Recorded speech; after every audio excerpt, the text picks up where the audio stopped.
All right, it's section 4.2. Angles of triangles is the name of this section.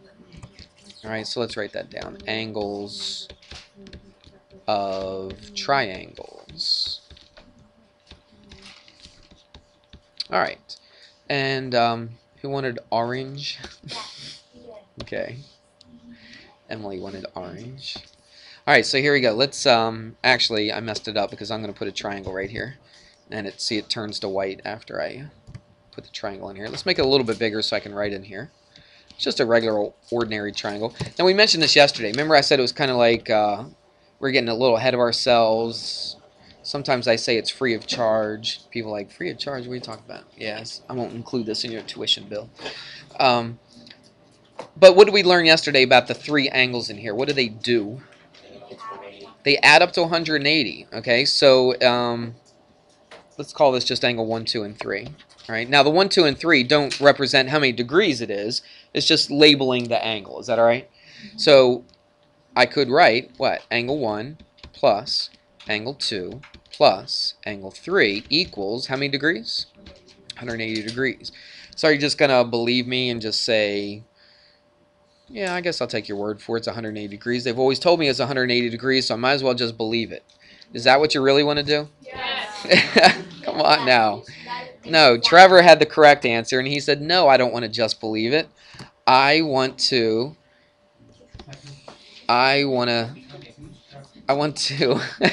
Trevor's right here. So this is the lesson. This is actually, well, it's part of the lesson, okay? There's a lot more to it, but watch this. What I want to do is I want to do a little proof for you. I want to prove to you from stuff that we know before why the angles add up to 180 degrees. So follow along. This is kind of fun. Let's take a look. I purposely drew this orange line parallel to the bottom of this triangle right here. Okay, so these two lines right here are parallel to each other. All right?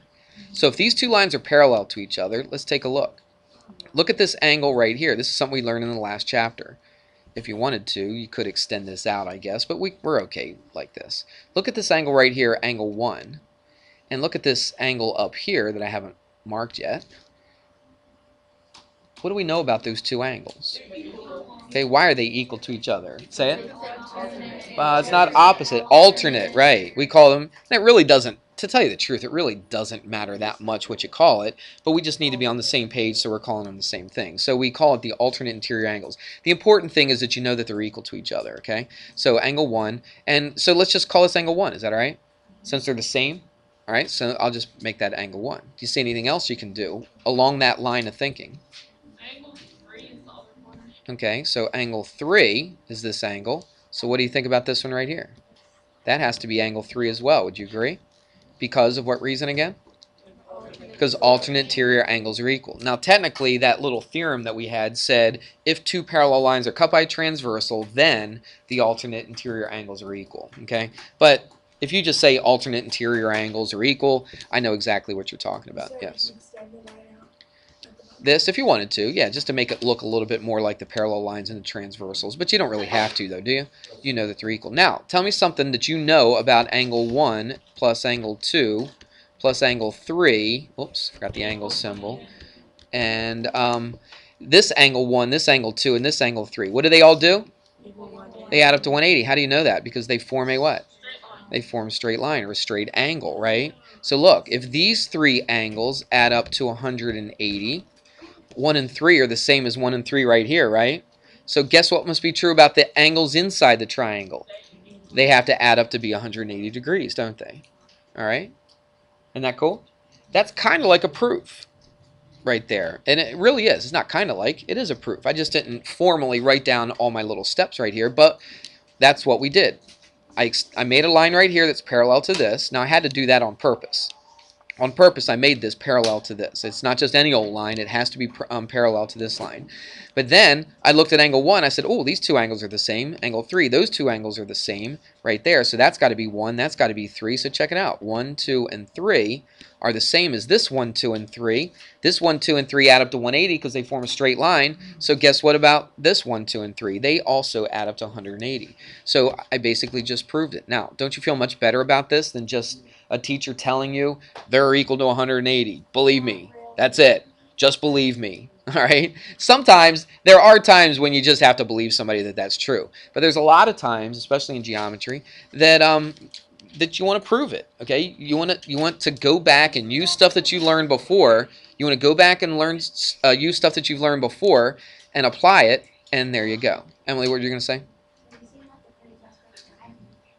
I seem what? You know, I do seem trustworthy. I hope I seem trustworthy, but sometimes you never know. All right, so you gotta go by the facts. All right, you gotta go by the facts. Yes. No, you could have as many as you want. They're just yeah, 1, 2, and 3 are all supplementary, right? I believe so. Yeah, I think you can have more than yeah. Yeah, I think you can have more than 3. I never even thought about that, to tell you the truth. But I've always taught that 2 angles that add up to 180 are supplementary. But I think if, no matter how many angles you have, if they all add up to 180, we could consider them all supplementary. All right? I'll just make up that rule. Okay? All right? But we do know that makes 180. Now, how do we know that? Because it forms a straight line. We've already established in the past that a straight line is 180 degrees. Okay? So we're good to go. So that's why all the angles add up to 180. Now, I could have just sat here and wrote down that theorem and said the sum, and this is what we're going to say, the sum of the angles of a triangle are 180 degrees. Does that make sense? The sum, what does sum mean? Of an addition problem, right? When you add stuff together. So when I add the 3 angles together, I'll always get 180 degrees. Does that only work with this certain type of triangle?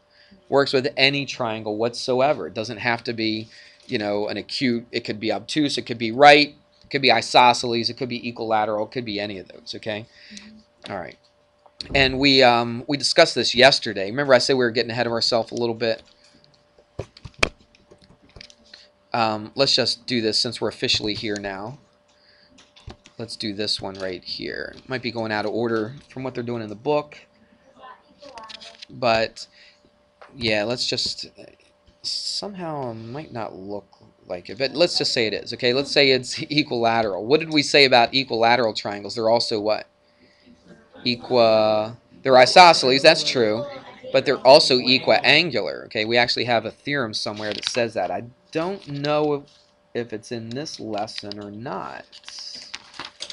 Don't think it is, but we will have a lesson that says that. Okay, an equilateral triangle is equiangular. That's kind of free of charge right there too. Right, since we haven't gotten to there yet. But now that we know that all 3 of these angles, watch, angle 1, 2, and 3 again, just to make things easy. So we know that angles 1, 2, and 3 are equal to what? 180. But what do we know about all 3 of these angles? Actually, you know what I'm going to do? I'm not going to make it 1, 2, and 3. Let's just make it x. So this is x degrees. This is x degrees, and this represents. So this represents the measure of those 3 angles, okay? So what must be true? Angle x plus what? Angle x. And why did I make them all x? Why didn't I make it y, x, y, and z? Because they're all the same, right? That's why I'm not going to pick different letters. They're all the same. So x plus x equals what? 180 degrees. Not, well, they do equal 3x, but the angles themselves add up to 180 degrees. Agree with that? So now, go ahead, Miriam. What's x plus x plus x? It's 3x. Good. Equals 180. Let's do the math. Keep going. What do we do? Divide by 3. So what's x equal to? 60. 60 degrees. So there you go. That's kind of like a proof right there itself. Yeah, if it's equilateral, it's also equiangular, which means all 3 angles are equal to each other. If it's one, it's the other. Yep. Exactly. Yes, no matter how big or small it is, okay? So look, so this angle right here is 60 degrees. Well, all 3 angles are 60 degrees, aren't they? Because they're all equal to each other. Agreed? Isn't that nice? So again, I just kind of proved it to you. I didn't just say, well, just believe me that all 3 angles are 60 degrees. We figured it out. We just did our math. We kind of talked about that yesterday a little bit, didn't we? All right? Does that make sense? Yeah, that's pretty easy stuff. Let's do another one. let's look at this situation. I'm going to draw this one out myself. I don't have this already prepared. And like that. So basically, it's a triangle, and I extended one of the sides. All right. This, after I extended it, I created an angle that's outside of the triangle. So guess what we're going to call that angle? Exterior, right. Okay, on the outside is an exterior. Okay, so that's an exterior angle. So what do we call all the angles inside the triangle? Interior angles, good. But I'm more interested in this angle right here and this angle right here. We give these a special name. So the video we were watching from that other guy that was teaching, he talked about this himself. And I would encourage you, if you if you get a couple extra minutes or something, or if you didn't understand what I was saying, if I'm kind of hard to understand, go to that guy's videos. It looks like he's teaching the same exact lessons in the same order that I'm teaching them. So go to that guy's videos, watch him, and he may say something a little bit different. He may give you an extra example sometimes. I have a tendency to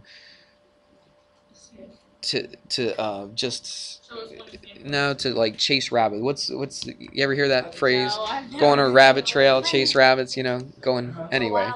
To wild goose chase. You've heard that before, right? Old people usually say that stuff, like me. Okay, but it's just like it's like going off in a random on a tangent. Anybody heard that? Going off on a tangent. You guys need to hear these expressions, okay? So anyway, but look at this.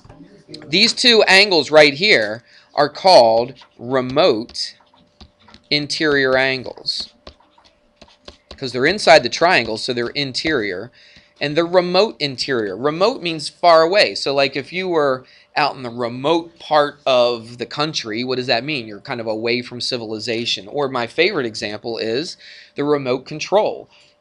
The cool thing about a remote control is you don't have to be right next to the television. You can be what? Far away from it, okay? So look at these two angles. These two angles right here are what to this exterior? They're the ones that are farther away from the exterior. Do you see that?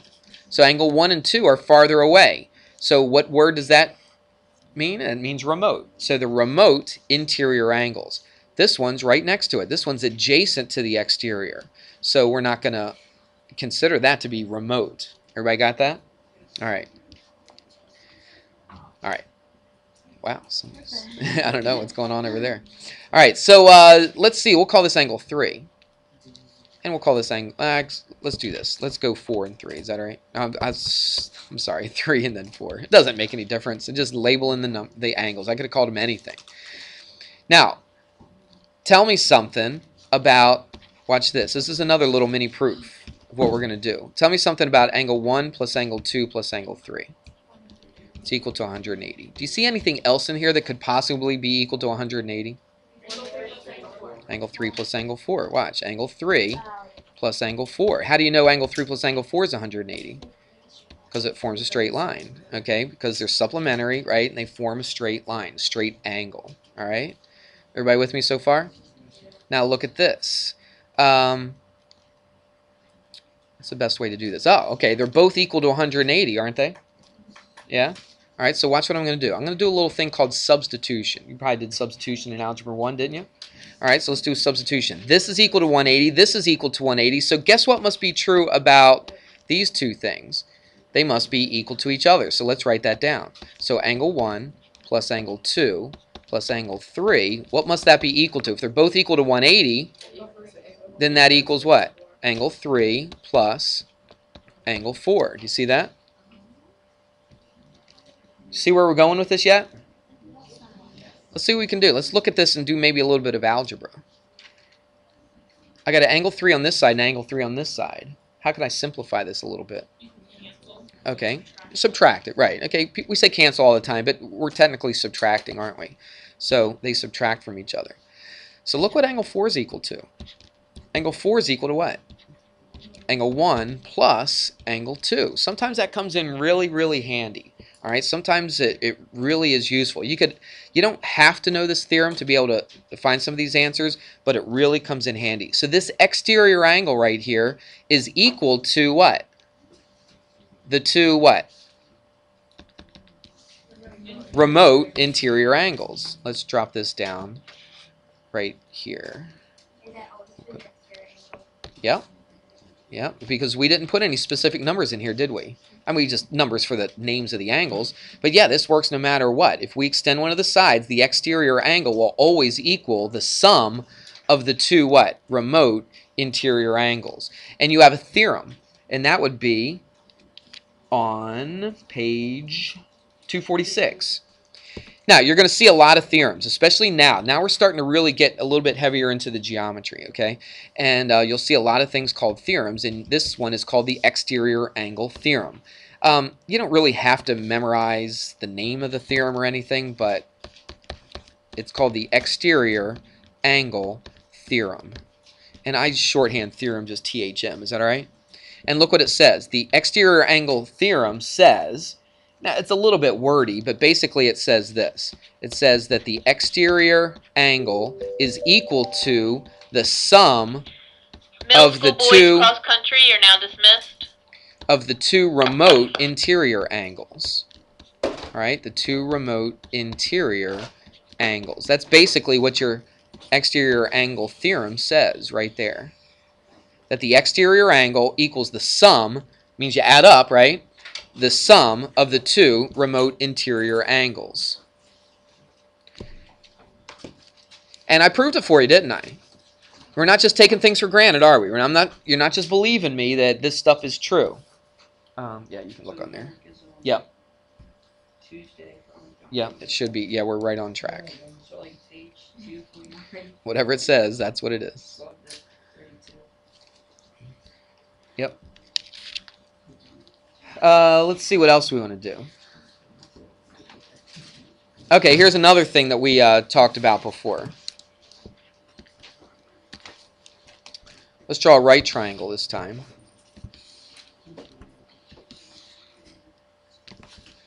We mentioned this yesterday. Remember yesterday I said we were getting a little bit ahead. And this is where we officially talk about this. Let's label these by letters this time. We'll call this triangle ABC. All right. What do we know about angles B and C? This is a right angle, right triangle. So what do we know about angle B and angle C? They add up to 90. Exactly right. So let's give a good word. So the what would be the acute angles? Let's write it like this: the acute angles of a right triangle.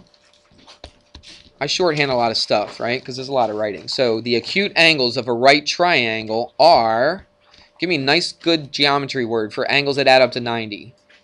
Complementary, right. So let's write that down. And I'm going to write that whole word out. Complementary. All right, so the angles, the acute angles. On a right angle, the other two, on a right triangle, sorry, the other angles have to be acute angles. So the other two angles have to be complementary. So again, we did this yesterday, but let's say this is 30 degrees. What's the easiest way? What's the easiest math to do to figure out what angle B is equal to? What is it, Kenny? N minus C? A? Yeah, but let's not do, I mean, yeah, you're right. It is 90. But let's just say 90 minus what? 30. Let's actually do the actual math. So it's just 90 minus 30, isn't it? Because remember, what's true about angle B and C? They are complementary, right? So they add up to 90 degrees. So if I know one of them, how do I find the other one? Just take it away from 90. See how easy that is? So 90 minus 30 is just 60. After doing this, I still have students that do this. 180 minus 90, or they'll do this. They'll say 90 plus 30 is what? 120. Take that away from 180, and that's what? 60. But do you really have to go through that? That's twice as much work than you really have to go through. All you got to do is recognize that they're complementary angles. Just take this away from 90, and bang, you're done. You got this, 60 degrees. Make sense? So I'm really trying to show you easier ways to do things, like this exterior angle thing. Right here, this exterior angle, knowing that angle 1 plus angle 2 adds up to angle 4 really becomes helpful. For instance, let's put some numbers in here. Let's go back to this one, okay? Now let's get rid of all this stuff. Get rid of all of that. There we go. Okay, watch. Let's put some numbers in here. Let's get rid of these and figure out what this stuff is. I don't know, let's say that's 40 degrees, and let's say that's, I don't know, 70 degrees. All right, might be closer to 80, it might be closer to 60, but that's okay. That's good enough. So let's say this is 40, and let's say that's 70 right there. You could have found the exterior angle another way, right? You could have gone 70 plus 40 is what? 110, and then find this one right here. How would I find this angle right here? I would go what? I go 180 minus 110, right? Which is what? 70, okay? It just happens to become 70. And then if I know this is 70, how do I find this one? 180 minus 70, right? What's 180 minus 70? It's 110. You could have gone that way, couldn't you? But that's twice as much work than you really need to do. So how could I find this exterior angle in one shot? Just take the, yeah, just go 70 plus 40, and bang, you've got the exterior angle. Make sense? And if I got the exterior angle, how could I find this one right here really easy? Just take that away from 180, and I've got that one. Okay? Yeah, you could have done it that way. You could, I mean, there's a couple ways you could look at this, but I think the easiest way is just to add them up, right? And that's the exterior. And then, yeah, we added them up and got the exterior. And then to get this, you took the exterior away from 180 to get that. Yep, exactly right. Okay? Does that make sense? Now, you know what they're going to do, though? They're not always going to be 40 and 70. This could be what? Like x minus 3, and this could be 2x plus 4, something like that. Would you agree? So you know you're going to throw stuff like that in there. Okay, but you're okay with that, aren't you? It's just a little algebra, not that big of a deal. All right, let me see. Yeah, I think we covered pretty much everything. Now, if you look at that guy's, as we were going through that guy's video, he had a lot more examples that he showed at his class. He doesn't ramble on as much as I do. It doesn't seem like. So, but I'm sorry, that's just how I am. I start thinking of stuff and I just say it. So here it is. It's section 4.2, and we're doing pages 249 and 250, and we're doing 12 to 32. 12 to 32. All right? Look at that. Perfect timing. All right, that's due tomorrow.